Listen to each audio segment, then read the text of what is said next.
I've had a very productive series of meetings today with President Rajapaksa, with Foreign Minister Perez, with members of the business community, members of civil society, and members of the opposition as well. The U.S. has been a longtime friend of Sri Lanka, and we want to try to build on that friendship. The U.S. welcomed the defeat of the LTTE last year, and now with President Rajapaksa's impressive victory in the recent presidential elections and his party's equally strong showing in the parliamentary elections, we think Sri Lanka has a unique opportunity to forge a lasting peace and prosperity after decades of war.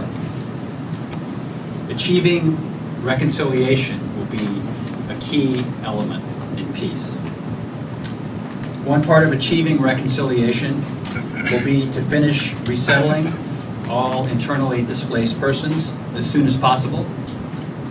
The United States continues to be a leading donor in providing humanitarian aid for all of the internally displaced persons. We are also supporting demining. We are initiating programs to provide jobs for returning IDPs, and we are catalyzing new private sector investments in the north to provide economic opportunities for those IDPs who are returning. We have provided a total of $140 million in assistance over the last 2 years. Another key part of reconciliation will be to assure accountability to redress past wrongs. Secretary Clinton told Foreign Minister Perez in May that Sri Lanka's Lessons Learned and Reconciliation Commission holds promise, and we hope and expect that it will fulfill that promise. A last pillar of reconciliation will be to advance democracy and human rights. Minister Perez affirmed during his visit to Washington that Sri Lanka wants to revive and strengthen its institutions of democracy.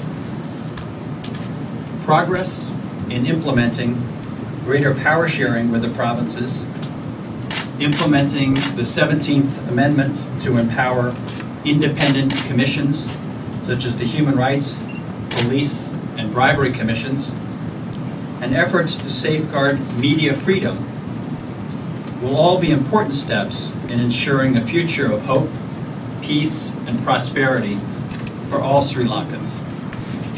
The United States will continue to be Sri Lanka's partner in all of these endeavors.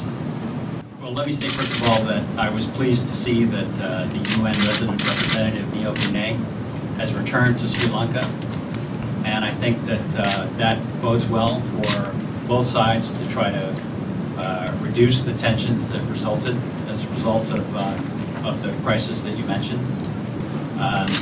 I think it's in everybody's interest now to try to work together. The United States believes that the UN panel that was appointed by UN Secretary General Ban Ki-moon can play an important advisory role with Sri Lanka's commission that has been set up. I think it's important to note that the panel that the UN Secretary General has appointed is only an advisory panel for the UN Secretary General. It does not have an investigatory or judicial role of any kind. So again, we think that the UN has great experience in many parts of the world with such commissions, and that experience could benefit Sri Lanka's own commission. We've talked a lot about human rights and democracy. I think a particularly important priority right now is on the media side to improve media freedom, but there are many other issues that we've talked about many times in the past, and I refer you to the Human Rights Report that we put out every year, which has a quite complete accounting of some of the concerns that we have. Well, first of all, the United States doesn't tell Sri Lanka to do anything, but let me say that I think there was some misunderstanding here about what the role of the UN panel was. As I said earlier, the Secretary General appointed the UN panel to advise him, to advise the Secretary General about what might be done to help the commission that has been formed by Sri Lanka. And the experts that have been appointed to the Secretary General's panel have a great deal of experience that I think would benefit Sri Lanka's own commission here. And so I think that, again, I think both sides, both the UN and Sri Lanka, are now trying to narrow their differences and get things back to normal, and that's certainly something to welcome. We did discuss the process of greater power sharing. I think that the President understands the need for that, and so I think he wants to move forward with that. As you know, he's already talked about implementing the 13th Amendment. He's talked about creating a second chamber, and I think both of those would be welcome.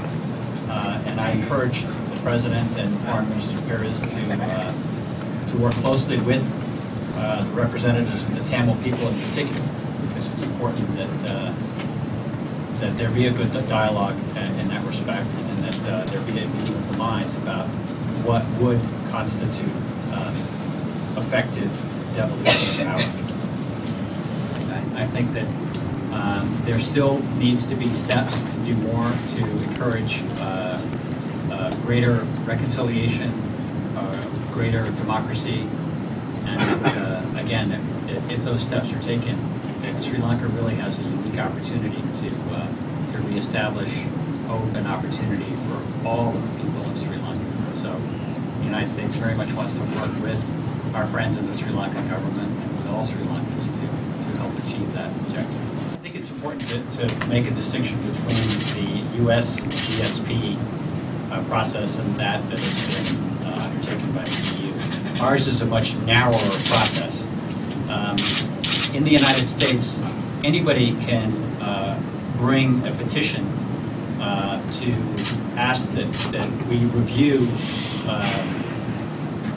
any country's status under the GSP. In this case, the AFL-CIO brought a complaint against Sri Lanka and asked that we look at labor rights here. And so we have initiated a process to do so. But I must be clear that while that process is underway, that the GSP will remain in effect for Sri Lanka. And I must also emphasize that this will be a collaborative process, that we will be working very closely with the government of Sri Lanka and listening carefully to what they have to say about whatever questions have been raised. And we will also make sure that our decision makers have the opportunity to visit a wide range of businesses here in Sri Lanka, so they have a chance to see firsthand how labor rights are observed here in Sri Lanka.